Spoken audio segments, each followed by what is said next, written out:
السلام علیکم۔ آج میں ایک اہم اور سوچنے پر مجبور کر دینے والے موضوع پر بات کرنے آئی ہوں جو ہم سب کی زندگی سے کسی نہ کسی طور پر جڑا ہوتا ہے، اور وہ ہے تنہائی کے گناہ، یعنی وہ گناہ جو ہم چھپ کر کرتے ہیں اور سمجھتے ہیں کہ ہمیں کوئی نہیں دیکھ رہا۔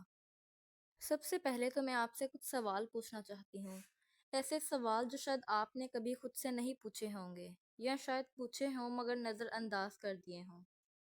کیا آپ کو تنہائی میں کوئی ایسا عمل اچھا لگا جو دوسروں کے سامنے کرتے ہوئے شرم آئے یا جھجک محسوس ہو؟ کیا آپ نے کبھی سوچا ہے کہ کچھ گناہ ایسے ہوتے ہیں جو دوسروں کو نظر نہیں آتے مگر اللہ کی نظر میں سب سے زیادہ خطرناک ہوتے ہیں؟ کیا آپ نے کبھی یہ جاننے کی کوشش کی ہے کہ اکیلا گناہ کون سا ہوتا ہے؟ وہ گناہ جو صرف ہم جانتے ہیں اور ہمارا رب جانتا ہے۔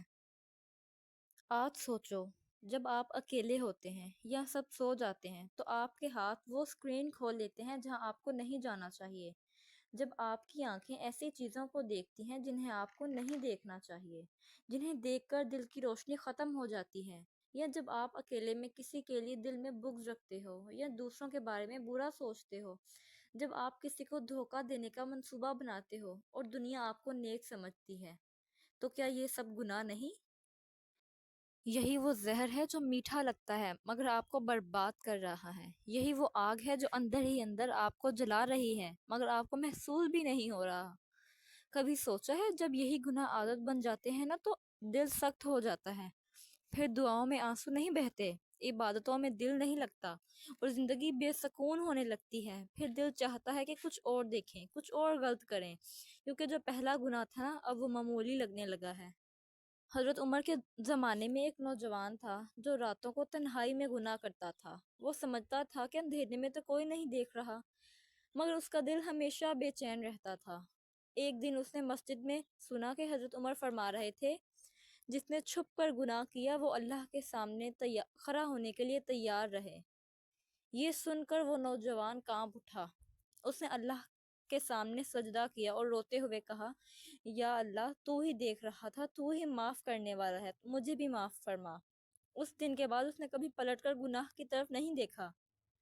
ایک بات یاد رکھو، ہو سکتا ہے دنیا میں کوئی تمہیں نہ دیکھے، ہو سکتا ہے تمہاری نیکیوں کا چرچا ہو اور تمہیں پارسا کہا جائے، مگر جب قیامت کے دن یہ اکیلا گناہ سب کے سامنے آ جائے گا، جب وہ ویڈیوز، وہ جھوٹ، وہ خیانت، وہ بدنظری، وہ دھوکہ دہی سب آپ کے سامنے آ جائے گا، جب آپ کے اپنے ہاتھ، آپ کی اپنی زبان، آپ کی آنکھیں آپ کے خلاف گواہی دیں گے، ذرا ایک لمحے کے لیے تصور کرو جب قیامت کے دن تمہارے چھپے ہوئے گناہ سب کے سامنے رکھ دیے جائیں گے، جب وہ راتیں، وہ تنہائیاں، وہ چھپ کر کیے گئے کام سب ظاہر کر دیے جائیں گے، تب کس سے کہو گے کہ میرے گناہ چھپا دو؟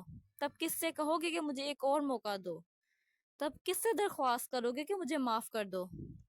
قرآن پاک میں اللہ تعالیٰ فرماتے ہیں، آج ہم ان کے منہ پر مہر لگا دیں گے اور ان کے ہاتھ ہمیں بتائیں گے کہ انہوں نے کیا کمایا، اور ان کے پاؤں گواہی دیں گے کہ وہ کہاں کہاں چلے۔ اس سب سے مجھے ایک اور شخص کی کہانی یاد آئی۔ وہ بہت نیک اور شریف مشہور تھا، لوگ اسے عزت کی نگاہ سے دیکھتے، نمازوں کا پابند تھا، قرآن کی تلاوت کرنے والا، لیکن اس کی زندگی کا ایک ایسا پہلو تھا جو کسی کو نہیں معلوم تھا۔ جب وہ اکیلا ہوتا تنہائی میں دروازے بند کر کے تو وہ ایسے گناہوں میں ملوث ہوتا جنہیں سن کر انسان کانپ جائے۔ وہ سمجھتا تھا کہ کوئی نہیں دیکھ رہا تو میں جو مرضی کروں فرق نہیں پڑتا۔ لیکن ایک دن جب وہ اپنے گناہوں کی طرف بڑھ رہا تھا کہ اچانک لائٹ چلی گئی اور کمرے میں ہر طرف اندھیرا ہو گیا۔ وہ گناہ کرنے سے رک گیا، لیکن اچانک اس کے دل میں خیال آیا کہ اگر اسی لمحے میں روح قبض ہو جائے، یعنی وہ مر جائے، تو میں اللہ کے سامنے کس حالت میں پیش ہوں گا؟ اس کا دل دھڑکنے لگا، ہاتھ کانپنے لگے اور وہ آٹومیٹکلی اس کی آنکھوں سے آنسو بہنے لگے۔ اس نے سجدے میں گر کر اللہ سے کہا، یا اللہ، میں لوگوں کی نظروں میں تو نیک تھا لیکن تیرے سامنے تو میرا اصل چہرہ ہے، تو مجھے معاف کر دے، مجھے بچا لے۔